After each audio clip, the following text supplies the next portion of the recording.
Okay, welcome back to the dark side of real estate. We are your hosts. I'm Paige, I'm Jill.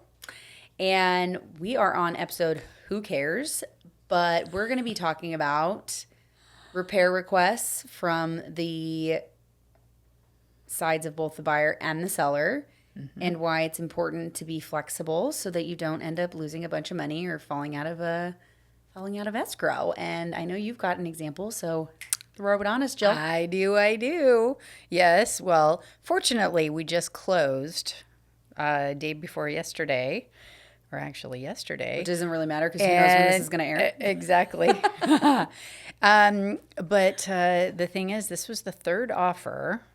Okay. And the first two went sideways because they were asking for repairs. And I tried to get my sellers to offer a higher amount just as a credit so they could make their own repairs, and they didn't listen to me.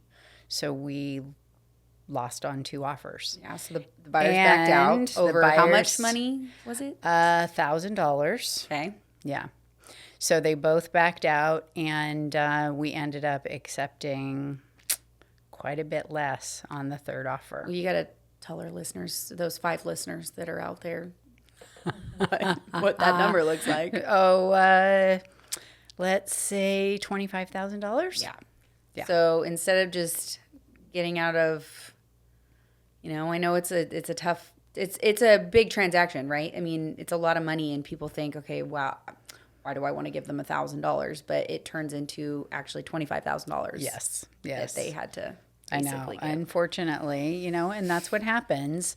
Sometimes if our clients don't listen to our expertise, it'll bite them later. Bite them in the tushy, as we like Yeah. to say. Yeah. Yeah, I know this isn't the first time this has happened. I know No. we've definitely seen it you've seen it on the buy side Yes. before too. Yes. Where a buyer is so stubborn, and they, home inspectors, they go crazy. They got to save their tushies sometimes, right? And too. sometimes home inspectors just go a little bit too far with little minor things, and then the buyers think that it's a big deal. Yeah. I mean, for instance, a GFCI, that doesn't cost much. And it's not, I mean, yes, we need to have GFCIs, which I think Yeah.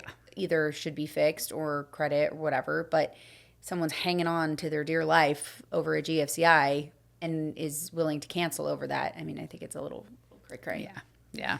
It is. It is. But I mean, I've seen, Especially on an older house, I mean, There's always if gonna be the things. house is 30, 35, 40 years old, of course things are going to need repairs. Even if someone has maintained it, there's still going to be something that comes up, you know? And if you have a seller that just refuses to make any repairs, or a buyer that refuses to move forward if they don't get their way, then you're just going to butt heads. exactly, and there has to be some give and take Yeah. somewhere where somebody needs to just say, okay, fine. And we see it a lot where the agents have to just step in and say, you know what, this is not even worth it, because if we got to start over another 30 days, you could potentially be losing $20,000. And it's good that we have these experiences that we can now Because throw out there. you and I have both done that plenty of times where we've said, okay, we'll pay for it. Yeah.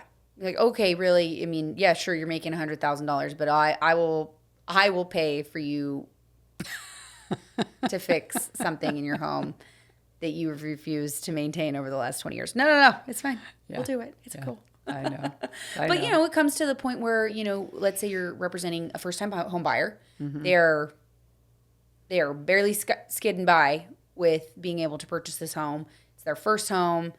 It's a dream, and the seller is just saying, nope, not going to do anything. That's usually where you and I will say, okay, we'll step in a little bit. Yes, exactly. Because it's not Especially fair. when we're on the listing side, and we know that is how they're going to respond to every offer after, if the first one ends up not going forward, then we know what we have to do if we want to make the deal go. Yeah. And it's just not worth having to start over. Yeah. But I think that making sure people understand that, yes, there's health and safety items for sure, that could be deal breakers. Let's say the whole house needs to be new electrical, and the seller's not willing to do that. Well, that's kind of a big one. Yeah, that is a big one. But if there's just no outlet covers on a bunch of outlets, okay, well, That's so easy. so I can go and replace yeah, those. give me a screwdriver and some plates. I got some in my house, actually. I've I should just actually bring those done around. things like that. Hey, I found out on one of my recent closings that I know how to be a plumber now because I fixed a leak. Yeah, that nobody else could figure out. And Add that to your resume. All I needed to do was tighten it up. That's it. Honestly, you and I need to start bringing a bag full of tools, screwdrivers, wrenches, plumber's tape. I have CO2s in my car now because there's been too many times where sellers don't have Oh, see, that's smoke smart. detectors and CO2s. Yeah, smoke detectors usually, but the CO2s are kind of rare every so often. Yeah, But yeah, yeah. I just stick them in my car now, Yeah, see, so they smart. won't have any issues. Smart. I'm going to start doing that. Yeah. I always just talk to my seller and just before the appraisal, and I say, Yeah. make sure that you have CO2s. If it's a 2-story, one on each floor. And what's a CO2 detector for those who? Carbon monoxide. What does that do? Carbon Got a fire? monoxide. Well, it's required by the state of California, first of all, but it's just for to detect gas. Yes. Yes, so And it if is there's- important. And if there's like fire too, right? But- or not just, or no, more like gas. Yeah, It's for an gas. oven or yeah, something like yeah. that. But the thing is, they're required even on all electric homes. Why? We don't know. If you have no propane, you have no natural gas, and you have all electric, but you still have to have one. Maybe a gas barbecue outside. Not in the house. Yeah. Yeah, I don't know. Well, we had a deal once that where the sellers just, we were representing a buyer, and like they lived there for so many years and they just wouldn't do anything. I mean, they literally thought their house was in just like chef's kiss condition. And we're like, what planet did you just fall onto? Because it's not this one. Yeah. And we have had plenty of those listings where, people have really taken good care and, we walk into the listing appointment and it's like, Pristine. you don't have to do anything. Yeah. We just had one that I closed over in Heritage Lake in Menifee. And I mean, talk about a smooth closing. The sellers didn't, the sellers like had a perfect house, but the buyers went in there and they couldn't even, there was nothing on the home inspection report. No request for repair, nothing. Nice. A 21-day close. It was beautiful. And then I've had other ones where there was bees in the attic. Oh. One we just closed recently, and Yeah. there was bees in the attic. There was a mice infestation in the garage. I mean, so they can't all be beautiful, but luckily, That's true. we were able to figure that bad boy out. But yeah, so not all houses are perfect by Yeah. any means. I know. True.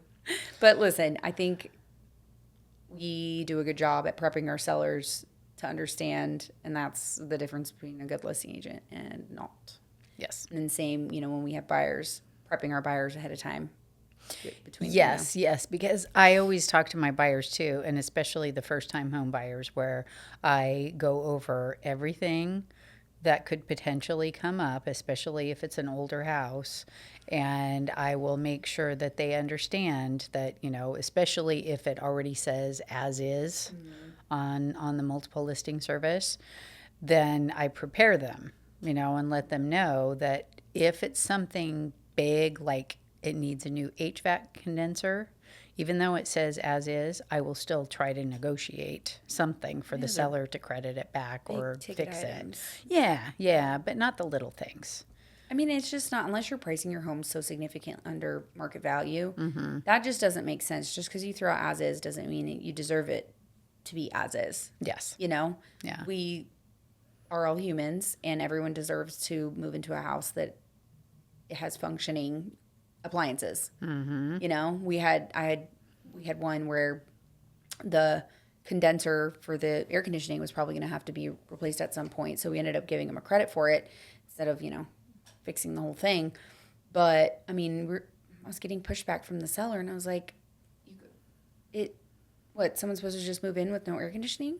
What's that about? Especially in the middle of summer? No. Yeah, they moved in, I think, the week before that crazy holiday, the heat wave too. Yeah, But yeah. the point is that every person, every buyer deserves, especially if you're buying in this high-priced market, they deserve to have working things. Yes. Unless I it's absolutely agree. a deal. Yes. Yeah. But even then.